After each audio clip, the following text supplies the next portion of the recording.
नमस्कार मित्रांनो, welcome learners या चॅनलवर तुमचे स्वागत आहे. आज आपण इयत्ता 6वीचा मराठीतला पाठ क्रमांक 11 बघूया. त्यामध्ये एक कविता आहे. काय आहे कविता? गवत फुला रे गवत फुला. तर आपण सुरू करूया.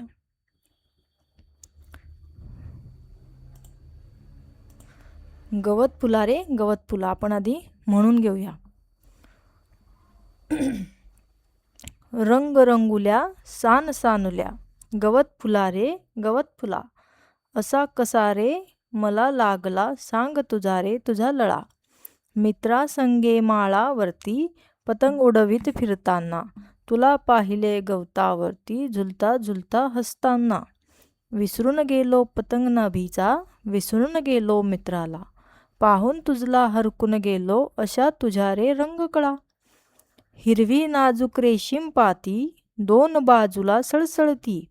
निळनिळुली एक पाकळी, पराग पिवळे झगमगती. तळी पुन्हा गोजिरवाणी, लाल पाकळी खुलली रे.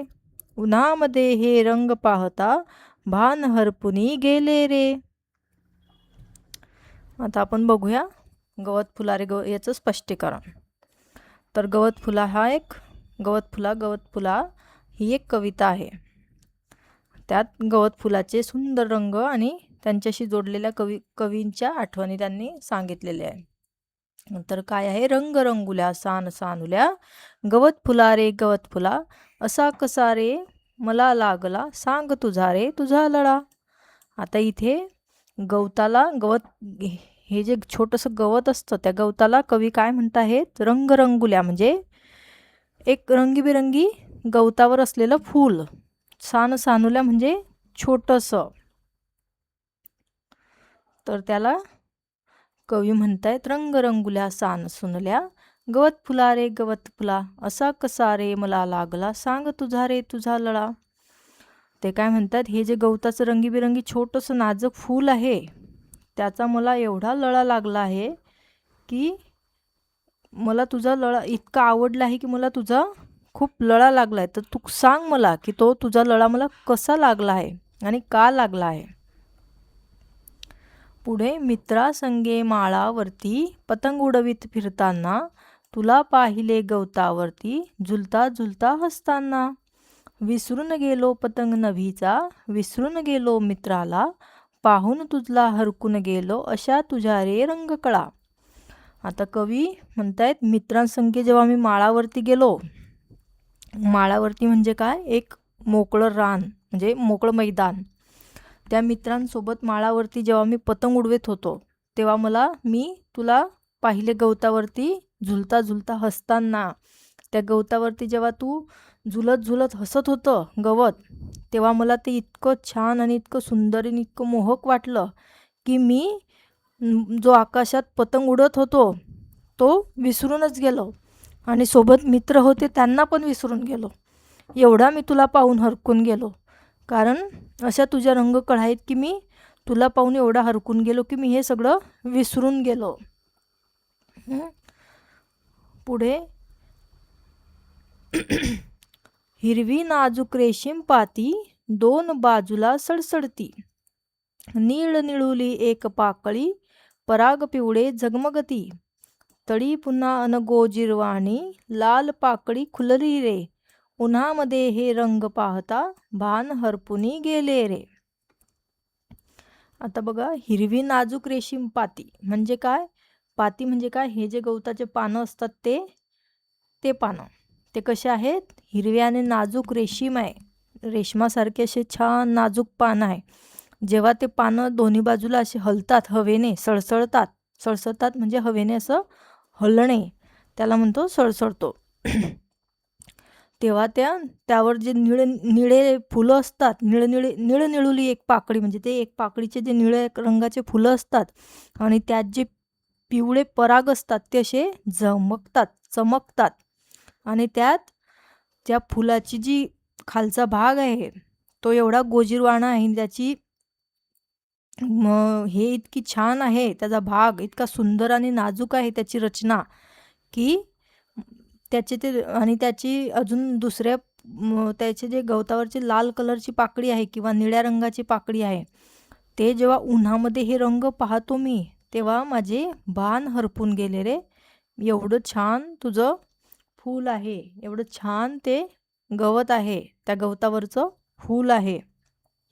उन्हामध्ये रंग ते पाहताना ते इतकं सुंदर दिसतं की कवी त्यांचं भानच हरपून जातात. समजलं? काय आहे कविता? तर एक छोटंसं गवत फूल किती सुंदर असू शकतं, हे कवीने आपल्याला प्रेमाने आणि निसर्ग सौंदर्याने सांगितलं आहे की गवत फूल एक सुंदर असं गवतावरचं फूल किती सुंदर असू शकतं आणि ते आपल्याला किती आनंद देऊ शकतं, हे आपल्याला त्यांनी यातून सांगायचा प्रयत्न केलेला आहे. ओके. कोण आहे आपले ह्या कवीचे? कवी इंदिरा संत.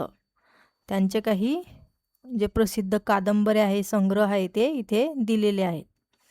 ही कविता कुठून घेतली आहे? तर गवत फुला या काव्यसंग्रहातून घेण्यात आलेली आहे. समजली कविता कशी आहे? आपण आता त्याचे प्रश्न उत्तर बघूया. हे बघा, इथे काही अर्थशब्दांचे दिलेले. रंगरंगुल्या म्हणजे रंगीत, सानसानुल्या म्हणजे लहान, लळा म्हणजे माया आपुलकी आणि नभ म्हणजे आकाश, तुझला म्हणजे तुला, हरखून जाणे म्हणजे अत्यंत आनंदित होणे, रंगकळा म्हणजे रंगाच्या विविध छटा, नाजूक म्हणजे कोमल आणि झगमगती म्हणजे चमकणारी. तर प्रश्न बघूया. प्रश्न पहिला, एका वाक्यात उत्तरे लिहा. त्यात पहिला प्रश्न आहे, कवितेतील मुलगा कोणाशी संवाद साधतो आहे? कोणाशी? गवत फुलाशी. कोणाशी साधतो आहे? गवत फुलाशी. त्यानंतर दुसरा आहे, गवत फूल कोठे उगवले आहे? कोठे? माळ रानावर, माळावरती. मित्रासंगे माळावरती. जेव्हा ते माळावरती जातात तेव्हा तिथे त्यांना गवत फूल दिसतं, म्हणून ते माळावरती उगवलेले आहे. मुलांचे भान कशामुळे हरपून गेले आहे? कशामुळे? सुंदर गवत फुलांचे जे सुंदर रंग आणि सौंदर्य पाहून मुलांचे भान हरपून गेले आहे. त्यानंतर रिकाम्या जागा भरामध्ये आहे बघा, रंगरंगुल्या सानुल्या गवत फुला रे गवत फुला, उन्हामध्ये हे रंग पाहता भान हरपून गेले रे. हे बघा इथे आहे, उन्हामध्ये हे रंग पाहता भान हरपून गेले रे. तिसरा आहे, आकृतीबंध पूर्ण करा. आता इथे आहे, गवत फुलाला पाहून मुलगा काय विसरलाय? काय विसरला? एक तर पतंग आणि एक मित्र, हे दोन तो मुलगा विसरून गेला. त्यानंतर आहे प्रश्न चौथा, खालील शब्द कवितेतील कोणत्या घटकांचे वर्णन करतात ते लिहा. आता रंगरंगुल्या म्हणजे कशाला म्हणतात रंगरंगुल्या?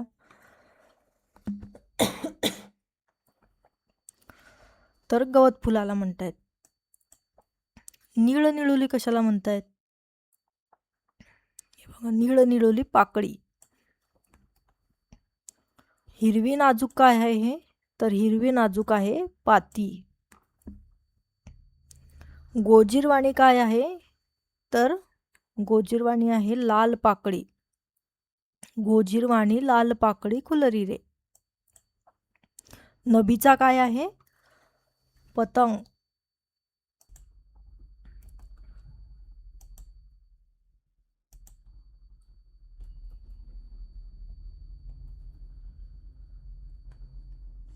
पुढे बघूया, विचार करावं सांगा. त्यात पहिला प्रश्न आहे, ही कविता तुम्हाला आवडली का ते सांगा. तर उत्तर काय आहे? ही कविता मला आवडली कारण या कवितेत गवत फुलाचे सुंदर रंग, नाजूक पाती आणि पाकळ्यांचे सुंदर वर्णन केले आहे. निसर्गातील छोट्याशा फुलाचे सौंदर्य या कवितेत छान सांगितले आहे, म्हणून मला ही कविता आवडली. पहिला प्रश्न. दुसरा, या कवितेतून तुम्हाला काय शिकायला मिळाले ते सांगा. तर या कवितेतून मला निसर्गातील छोट्या छोट्या गोष्टींचे सौंदर्य पाहायला आणि त्यांचा आनंद घ्यायला शिकायला मिळाले. तसेच निसर्गाची काळजी घेतली पाहिजे हे यावरून समजते. समजलं? त्यानंतर चर्चा करू यामध्ये आहे पहिला प्रश्न, निसर्गाची काळजी आपण कशी घेऊ शकतो, यावर तुम्हाला वर्गात चर्चा करायची आहे. तर कशी चर्चा करू शकता तुम्ही, तर आपण सांगू शकतो की मी झाडे लावून त्यांची काळजी घेऊ शकतो, किंवा फुले व झाडे विनाकारण तोडू नयेत असं सांगायचं, किंवा पाणी वाचवावे, परिसर स्वच्छ ठेवावा, प्लास्टिकचा कमी वापर करावा आणि पक्षी व प्राण्यांना त्रास देऊ नका, असं आपण वर्गामध्ये चर्चा करू शकतो. त्यानंतर प्रश्न दुसरा आहे, तुम्ही अनुभवलेल्या निसर्ग सहलीचे वर्णन वर्गातील मित्रांसोबत करा. आता तुम्ही अनुभवलेली निसर्ग सहल तुम्ही वर्णन करू शकता, पण मी इथे एक नमुना उत्तर म्हणून तुम्हाला दिलं आहे, तर तुम्ही हे एकदा बघून घ्या. मी एकदा निसर्गरम्य ठिकाणी सहलीला गेलो होतो. तेथे उंच झाडे, हिरवीगार शेते, सुंदर फुले आणि डोंगर दिसत होते. पक्ष्यांचा किलबिलाट ऐकून मला खूप आनंद झाला आणि स्वच्छ हवा आणि सुंदर निसर्ग पाहून माझे मन प्रसन्न झाले. हे अनुभवाचं वर्णन तुम्ही करू शकता. त्यानंतर पुढे आहे लिहिते हो. यामध्ये प्रश्न पहिला, मित्रांसंगे माळावरती पतंग उडवीत फिरताना तुला पाहिले गवतावरती झुलता झुलता हसताना. ही एक आपली कवितेतील ओळ आहे. त्याचा आपल्याला कळालेला अर्थ इथे तुमच्या शब्दात लिहायचा आहे. कसा लिहायचा, की मुलगा कुठे गेला आहे, मित्रांसोबत माळावरती गेला आहे. तर तो माळावरती पतंग उडवत फिरत होता. त्यावेळी त्याला गवतावरती काय दिसलं, गवत फूल. ते कसं दिसलं त्याला, झुलता झुलता हसताना. ते वाऱ्याबरोबर हलत होते आणि ते जणू हसत असल्यासारखे वाटत होते. हा या ओळीचा अर्थ आहे. त्यानंतर पुढचा प्रश्न 2, गवत फूल तुमच्याशी बोलत आहे अशी कल्पना करून तुमच्या दोघातील संवादांचे लेखन लिहा. आता गवत फूल आपल्याशी बोलत आहे, त्याबाबत आपल्याला संवाद इथे लिहायचा आहे. तर आपण गवत फूल कसं बोलेल आपल्याशी, तर मुलगा काय म्हणेल, गवत फुला तू किती सुंदर आहेस. मग गवत फूल काय म्हणेल, धन्यवाद, तुला माझ्यात काय आवडले. मग आपण काय म्हणू, तुझ्या सुंदर रंगाच्या पाकळ्या आणि हिरव्या नाजूक पाती मला खूप आवडल्या. मग गवत फूल म्हणेल, माझे सौंदर्य पाहून तुला आनंद झाला का. मुलगा म्हणेल, हो, तुला पाहताना मी माझा पतंग आणि मित्रालाही विसरून गेलो. तर गवत फूल म्हणेल, निसर्गातील प्रत्येक छोट्या छोट्या गोष्टीत सौंदर्य असते, त्याची काळजी घे. हा याच्यातला संवाद आहे. पुढे खेळू या शब्दाशी मध्ये काय आहे, समानार्थी शब्दांच्या जोड्या तयार करा. जसे इथे दिलंय मित्र, सखा. हे काय झालं, समानार्थी शब्द झालं. तर नभाचं काय येईल, आकाश. वारा, वारा म्हणजे पवन. लहान, लहान म्हणजे छोटा. खेळ, खेळ म्हणजे क्रीडा. आणि सदा, सदा म्हणजे नेहमी. समजलं जोड्या कशा लावायच्या. त्यानंतर आहे विरुद्धार्थी शब्दांच्या जोड्या तयार करा. लहान,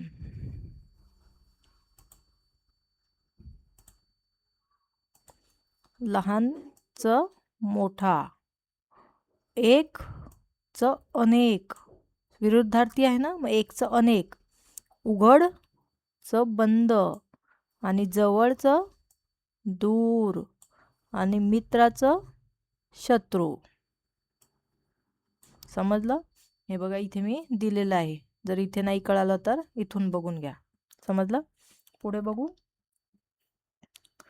अक्षरक्रम जुळवून अर्थपूर्ण शब्द तयार करायचा आहे.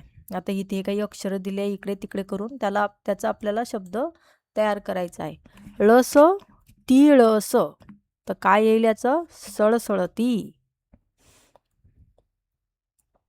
सॉरी, हे येऊन गेलं आधी, आपण हे करून घेऊ आधी. उडतो मी आकाशी पण नाही पक्षी, सांगा मी कोण, तर तो आहे पतंग. आणि याचं काय येईल, मी नाजूक रेशमी वाऱ्यावर डोलतो, हिरवा माझा रंग, सांगा मी कोण, कोण, तर पान. हे आपल्या चॅनलवर याचे शॉर्ट पण टाकलेले आहेत, ते तुम्ही एकदा बघून घ्या. आता हे बघू आपण काय, सळसळती, याचं काय येईल, सळसळती. त्यानंतर दुसरं आहे न ल्या सा सानू. काय येईल याचं? सासानू, सान सानुल्या, सा न सानुल्या. याचं काय येईन? रंगरंगोल्या.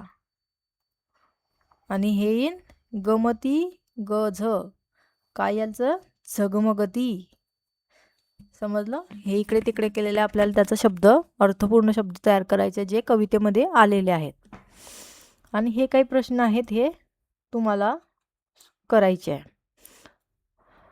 हे गवताचं पात ही मराठीतील अतिशय लोकप्रिय बालकविता आहे. कोणाची? कुसुमाग्रजांची. ती तुम्ही इंटरनेटच्या सहाय्याने मिळवायची आणि वर्गात वाचायची आहे. हे तुम्ही करायचे आहे सगळे. काय शाळेत बागेतील काय जे दिलेलं आहे रानफुले त्यांची माहिती मिळवा, किंवा कास पठार या महाराष्ट्रातील निसर्गरम्य ठिकाणाची माहिती मिळवा, त्याचं कात्रण चिटकवा. नंतर बालकवी यांची आनंदी आनंदगड ही कविता मिळवा व वाचा. आणि फुले निसर्ग झाडे याबाबतची कविता यांची विविध पुस्तके वाचा. हे तुम्ही घरी करा, ज्याने तुमचं ज्ञान पण वाढेल आणि वाचन पण चांगलं होईल. ओके. सो मित्रांनो, हा जर व्हिडिओ तुम्हाला आवडला असेल तर नक्की लाईक करा, शेअर करा आणि सबस्क्राईब करायला विसरू नका. ओके. भेटूया पुढच्या एका नवीन व्हिडिओमध्ये. Thank you and keep learning and keep growing. Okay. Bye.